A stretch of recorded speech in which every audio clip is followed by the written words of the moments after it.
Halo, assalamualaikum warahmatullahi wabarakatuh. Ketemu lagi dalam acara Puskesmas Sukir Jalan-Jalan. Lagi-lagi ditemani oleh Buta Kari.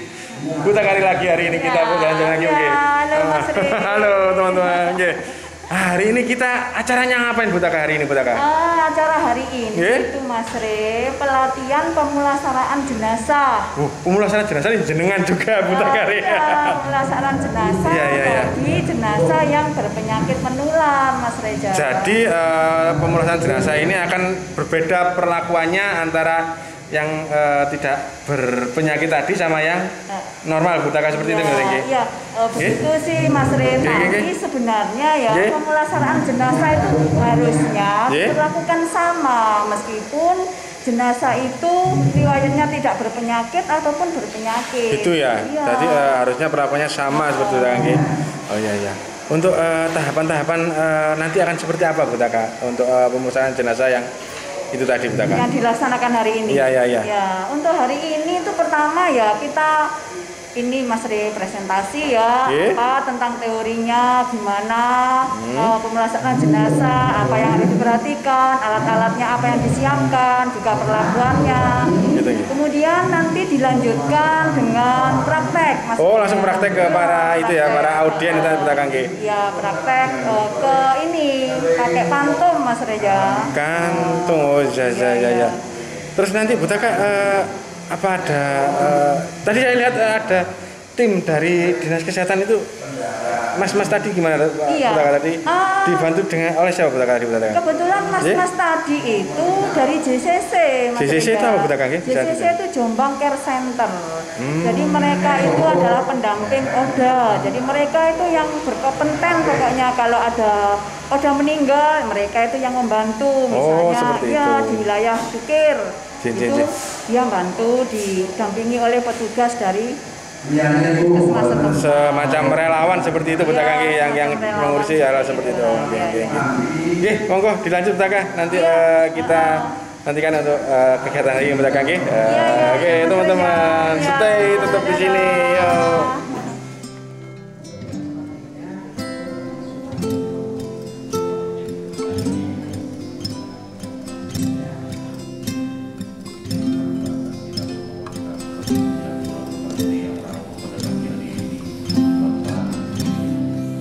Alhamdulillah, saya mohon waktu sebentar untuk menyampaikan beberapa hal. Yang pertama, saya apresiasi yang setinggi-tingginya kepada pemerintah desa yang hijau. Dapat berpotensi menularkan penyakit baik berasal dari pasien maupun petugas kesehatan. Jadi kita kita ini orang kesehatan, kenapa harus pakai masker? Jangan-jangan saya Bu yang menularkan untuk panjenengan. Ya, jadi bukan berarti kok dengan tok yang ada pasien tok yang ada penyakitnya, petugas pun ada penyakitnya. Jadi petugas harus melindungi diri agar tidak menularkan ke pasien seperti itu. Lanjut Ibu.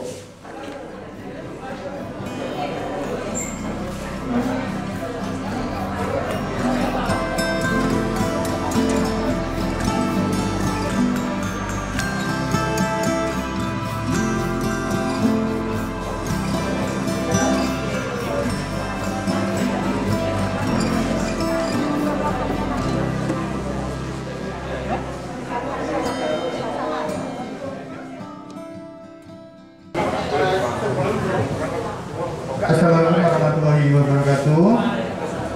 Sebelum jenengan nanti memakai APD yang lengkap dari dinas, biasanya jenengan harus siapkan kafannya, tempat pemandiannya. Yaitu jenengan kalau memang tidak punya bak pemandian yang dari stainless itu, jenengan bisa pakai bayang atau meja. Jenengan cari gedebok, jenengan potong jadi dua bagian setengah meteran, jenengan belah jadi dua, jadi dia 4 batang. 4 batang itu atapnya jenengan koyak buat nanti meletakkan jenazahnya biar enggak jatuh. Itu ada 4 tatakan, bagian kepala, pundak, pangkat, sama kaki. Terus jenengan gali sekelilingan bak pemandiannya, pusatkan di satu titik yang lebih dalam agar percikan air itu mengalir di satu titik. Jadi nanti ketika jenengan selesai mensucikan, jenengan pendem lagi itu lebih mudah. Jadi airnya juga tidak meter kemana-mana. Ngapain ya, Pak, Bu?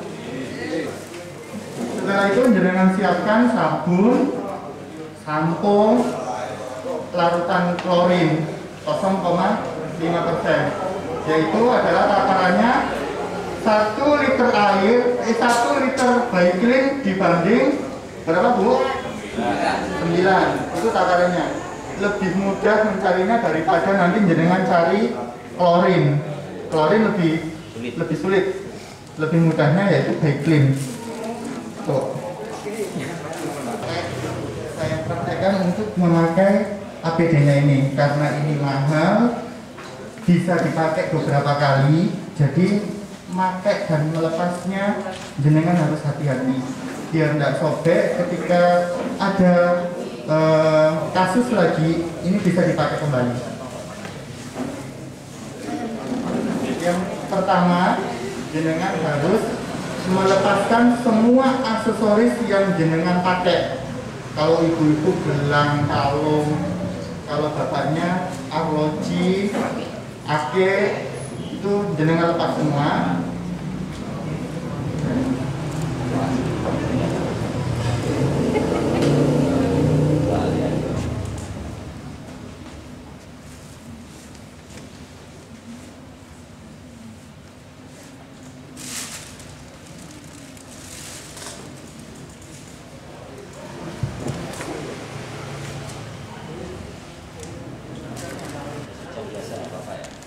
Kalau dapat ya ada yang seperti ini, jenengan bisa menyiapkan jas hujan yang agak tebal biar nanti bisa dipakai kembali.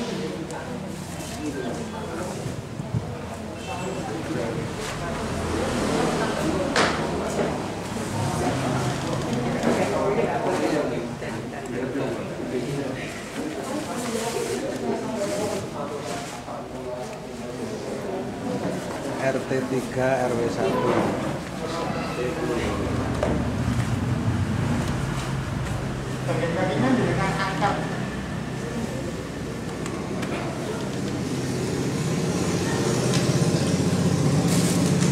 Oke, sebelumnya kita di sini bukan untuk menyalahkan dari aturan desa itu salah, yang benar itu seperti ini, itu bukan.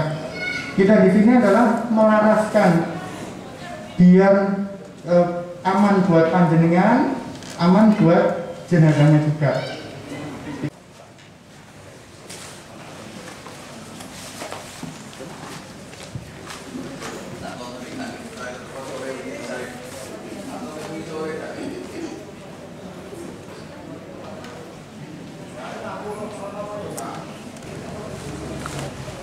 Pakai jas hujan, jenengan siapkan maskernya. Masker yang bagus digunakan adalah masker yang ini, yang N95. Jadi dia ada rongganya. Karena pakai APD ini terlalu panas. Kalau jenengan pakai masker yang biasa, keringatnya bercucuran. Ketika keringat itu menyentuh di masker, dia kan ngap. Ketika jenengan nafas, masker ini pasti ikut karena dia basah. Kalau yang ini enggak. Karena beberapa kali kita di lapangan, kita memakai ini lebih nyaman.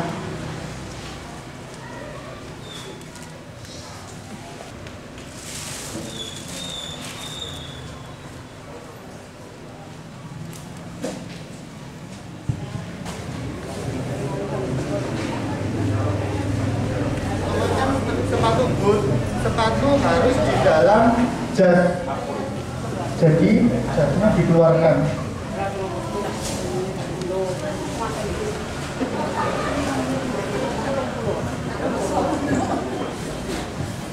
Ya, seperti sauna ini.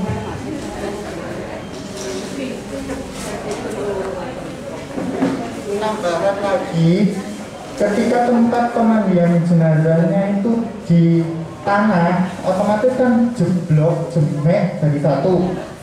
ketika nanti panjenengan ngangkat setelah memandikan, ngangkat jenazahnya kan panjenengan harus mengangkat ke dalam rumah. Itu satu, jenengan tambahi lagi kresek, dibalut kresek. Cara yang kedua, pengkafanan didekatkan dengan pemandian. Jadi jenengan susun kafan ini di atas keranda langsung. Jadi keranda didekatkan di tempat pemandian. Jadi lebih mudah nanti ngangkatnya, tidak becek ke dalam rumah. Paham ya Bu? Celemeknya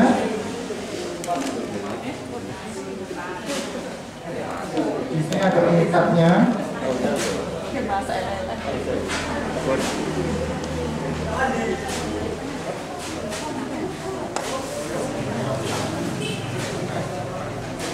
Melepaskannya nanti. Ini nanti yang melepaskan adalah panjenengan sendiri. Jadi panjenengan yang tahu.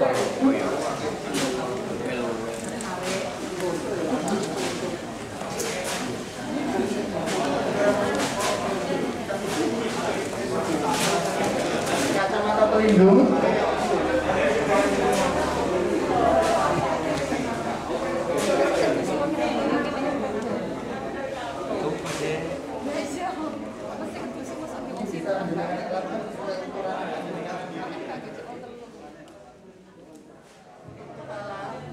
Kalau jenengan sudah pakai jilbab ya sudah tidak pakai ini tidak apa-apa.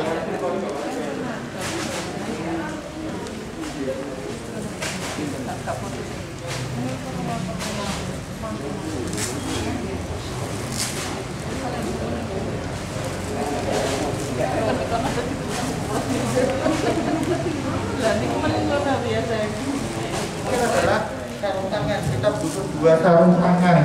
Sarung tangan yang pendek di dalam jas hujan, sarung tangan yang panjang di luar jas.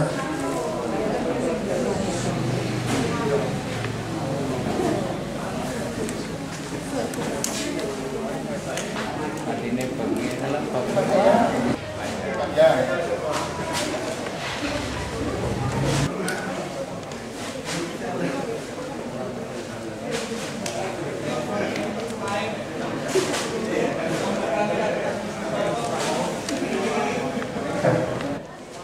Tidak boleh dipangku, tidak boleh berkerumunan orang, hanya 3 orang yang mengangkat dari awal, memandikan sampai mengkafan.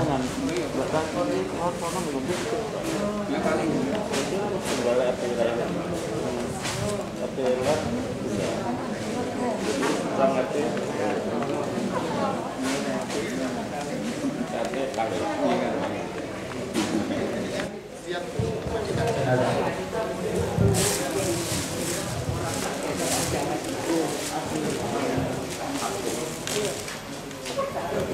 Harus diperhatikan ya, karena untuk saat ini semua jenazah penyakit menular ketika dia meninggal di rumah harus dijenengkan tangannya sendiri.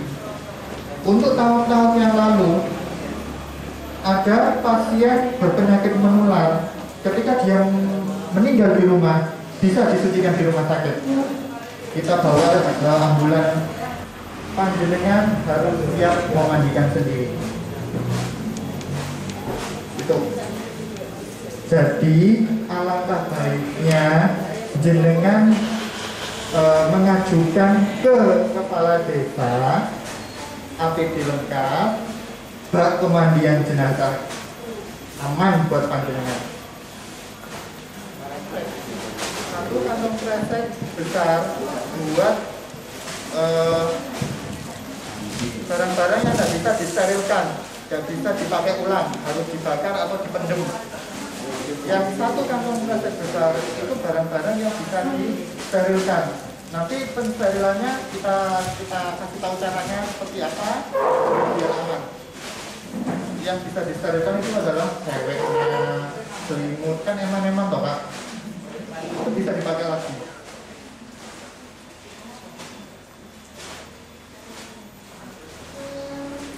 Baju yang memang dia tidak perlu digunting atau tidak perlu dirusak, kan bisa disterilkan ulang dan bisa dipakai lagi. Jangan kalau dibuang.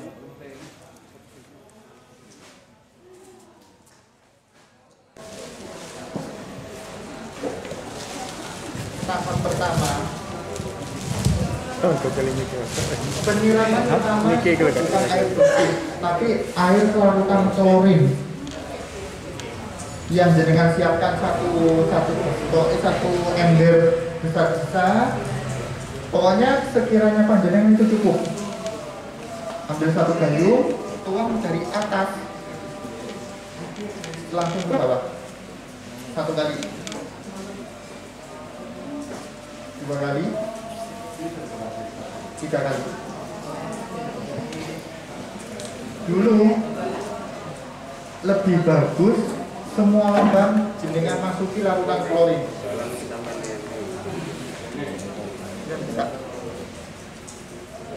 Itu menurut telinga. Setelah itu bagian punggung, inilah keuntungan ketika jenazah tidak dipangku. Jenengan bisa menggulingkan kanan kiri, gulingkan ke kiri, yang 2 orang nahan, 1 orang guyur. Begitu juga sebaliknya, miring ke sana, 2 orang nahan, 1 orang guyur. Ketika jenengan jenazah itu dipangku, bisa nggak jenengan iringkan kanan kiri? Pasti cuma satu sisi, yang sisinya pasti tidak bisa, karena tertahan oleh yang itu. Setelah itu ambil kapas, jenengan tutup semua lubang pada jenazah, pada tubuh jenazah, ditutup dengan kapas.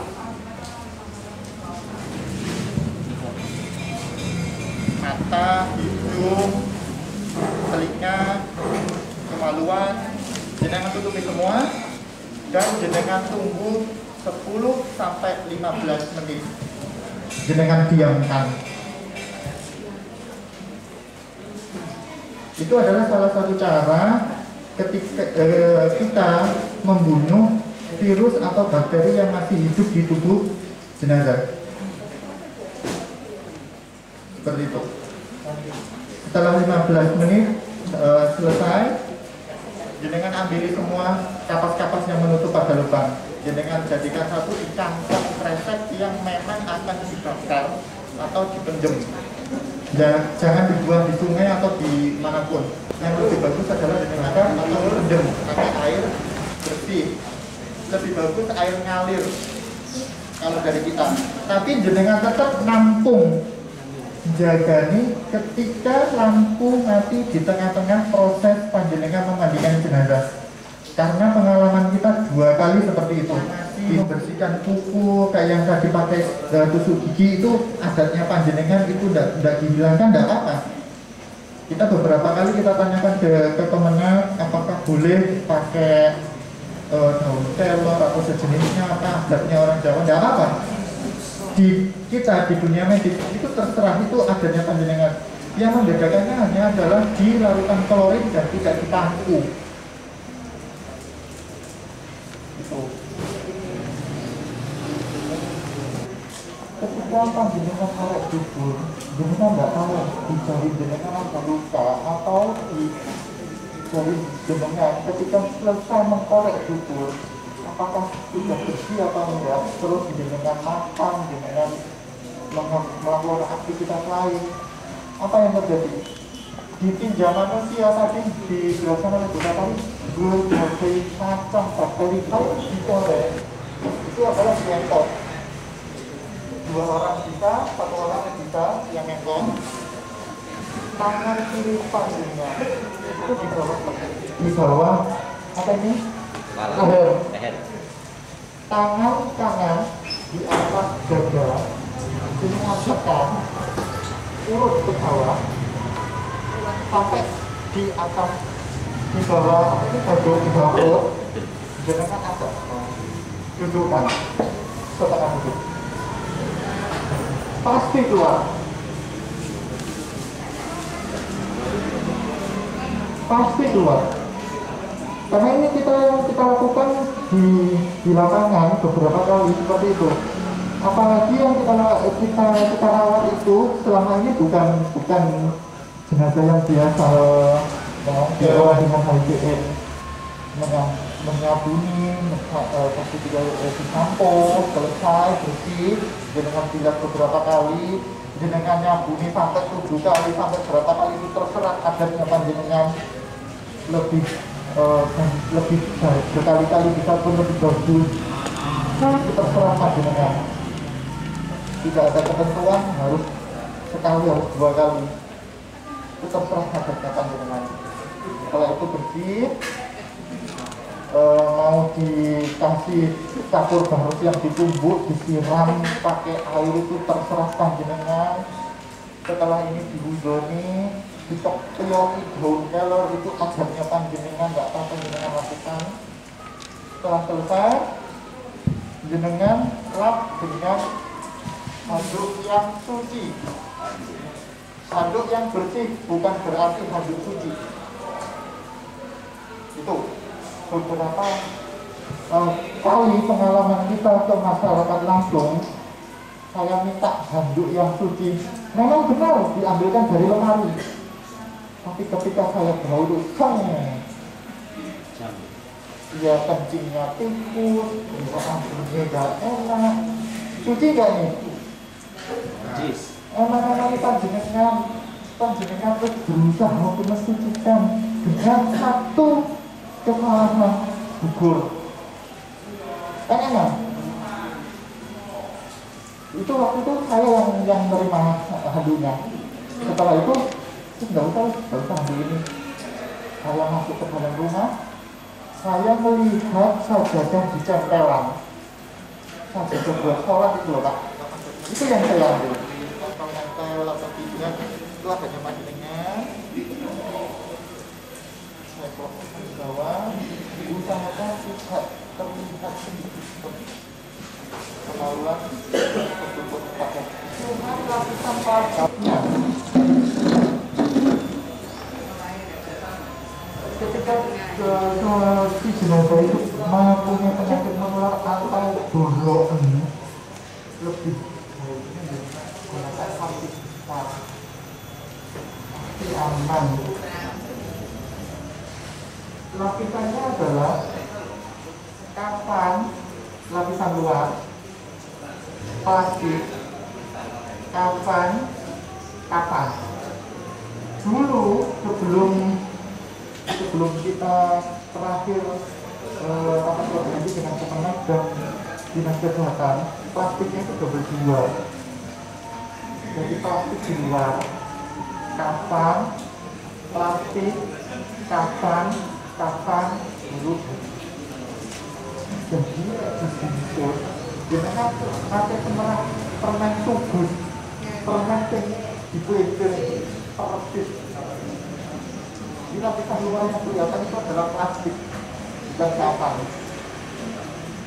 Tapi karena saya bergerak di HIV/AIDS, kita beberapa kali dapat koordinasi juga, kita keberatan dengan lapisan yang luar.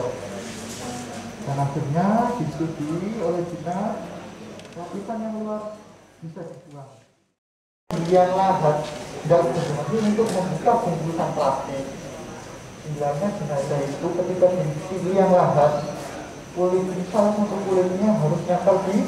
Nah, kalau yang di liang lahat tidak berani buka, ada plastiknya ya. Gimana caranya? Pihak keluarga jenis boleh minta gumpalan tanah itu ke atas, dibawa pulang. Sebenarnya kalau di itu jenazah boleh. Terakhir kita koordinasi dengan Kemenak, boleh seperti itu. Mau buka plastiknya nggak masalah, nggak usah dikasih.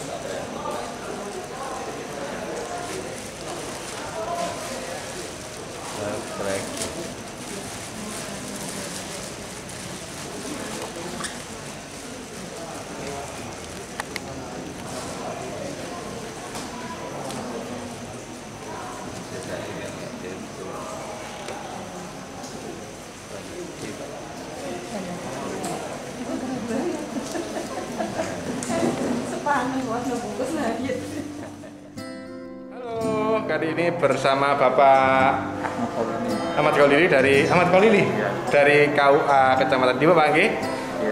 Gini Pak, saya mau menanyakan Pak, di masa pandemi ini kan tak jarang kita temui pemakaman dengan pemulasaraan protokol kesehatan. Itu tanggapannya seperti apa Pak?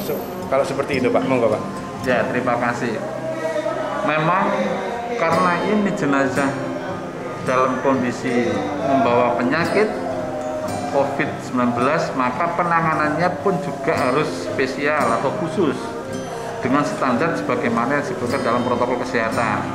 Tetapi tetap tanpa mengabaikan unsur syariat agama terkait dalam penanganan jenazah ini.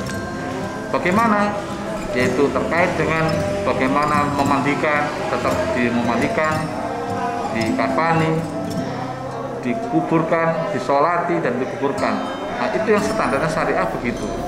Tentang teknis memandikan, karena ini membawa penyakit, maka harus dengan protokol kesehatan. Jadi perpaduan syariat dengan protokol kesehatan menjadi hal yang penting. Memang kemudian beberapa masyarakat mempertanyakan, mengapa tidak boleh disolatkan?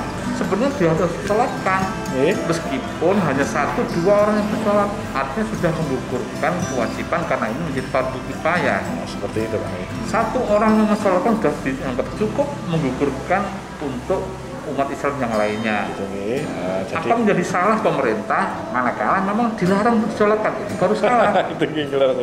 Tetapi kalau yang menyolatkan dibatasi, itu yang menjadi yang benar, karena ini ada unsur madorot yang harus kita jaga. Kemaslahatan umat menjadi lebih penting untuk diperhatikan. Jadi dalam segala keputusan itu sudah dipertimbangkan matang-matang Pak. Jadi diharapkan tidak ada lagi penolakan dari keluarga tentang pemakaman dengan protokol COVID seperti ini. Ya, memang karena masyarakat kan ini hal yang baru. Ya. Sehingga kadang melihat ini hal yang aneh. Kok tidak boleh ke makam, tidak boleh begini. Ya memang ini yang perlu kita berikan pencerahan kepada masyarakat untuk memahamkan terkait dengan protokol kesehatan penanganan jenazah. Ini yang perlu kita sampaikan. Terima kasih informasinya Pak. Sampai jumpa lagi dalam acara kita. Nanti jangan lupa kita punya akun YouTube di Wisma Jokir. Nanti tolong bisa di-share ke teman-teman, termasuk acara tadi tentang pemulasaran jenazah. Mungkin bisa di-share lagi. Sekian sekali lagi terima kasih. Semoga musim pandemi segera berlalu Pak. Sampai jumpa Pak. Assalamualaikum. Monggo. Kegiatan ini gimana tanggapannya Pak Camat? Terima kasih. Kegiatan yang luar biasa. Juga di tengah-tengah situasi yang seperti ini, Desa Jatirejo bersinergi dengan KUA dan Puskesmas masih bisa terbeni dari akan memberikan ilmu ke masyarakat. Jadi pemulasaraan jenazah ini juga nanti sangat bermanfaat di situasi yang seperti ini. Pandemi ini Pak Camat ya? Pandemi juga bagaimana nanti bisa mengurangi konflik, ketidakpahaman, bagaimana pemulasaraan terus dilakukan terhadap jenazah-jenazah yang disebabkan kematiannya disebabkan oleh hal tertentu. Itu ya, berpegang sama protokol kesehatan orang gitu. Hari ini kegiatannya? Hari ini kegiatannya kita mau keliling sinergi dengan Puskesmas, juga 3 pilar, mau sosialisasi atau ledang. Apalagi sekarang sudah masyarakat penghujan Pak Camat. Tidak hanya COVID, juga PHBS, ono DP dan sebagainya. Kita terjaga dari itu semua. Terima kasih Pak Camat. Selamat beraktivitas semua Pak Camat. Monggo Pak Camat. Kita menghadapi sakaratul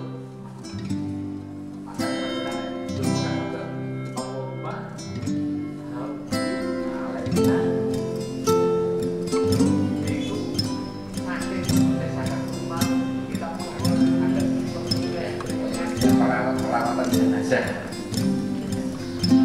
Terima kasih kepada Ibu Kepala Desa yang menyisihkan dari sekian program anggarannya untuk satu kepentingan keagamaan. Moga-moga dengan menyisihkan. Assalamualaikum warahmatullahi wabarakatuh. Ya, sama Bu Lurah Desa Jatirejo. Monggo Bu Lurah, harapannya mungkin ada pesan-pesan juga buat masyarakat Desa Jatirejo pada umumnya Bu Lurah untuk acara hari ini. Alhamdulillah Mas Desa, mudah-mudahan ke depan dengan adanya pemulasaran jenazah di Desa Jatirejo ke depan masyarakat bisa mengedepankan aspek agama dan aspek kesehatan. Ini Bu Rangge, apalagi di masa pandemi ini Bu Rangge. Kadang-kadang di masyarakat juga kita temui kadang-kadang kontak-kontakan iki piye seperti itu Bu Rangge. Semoga warga masyarakatnya sehat selalu Bu Rangge. Amin. Nah, ada kasus-kasus yang tidak diinginkan ngatur Bu Rangge.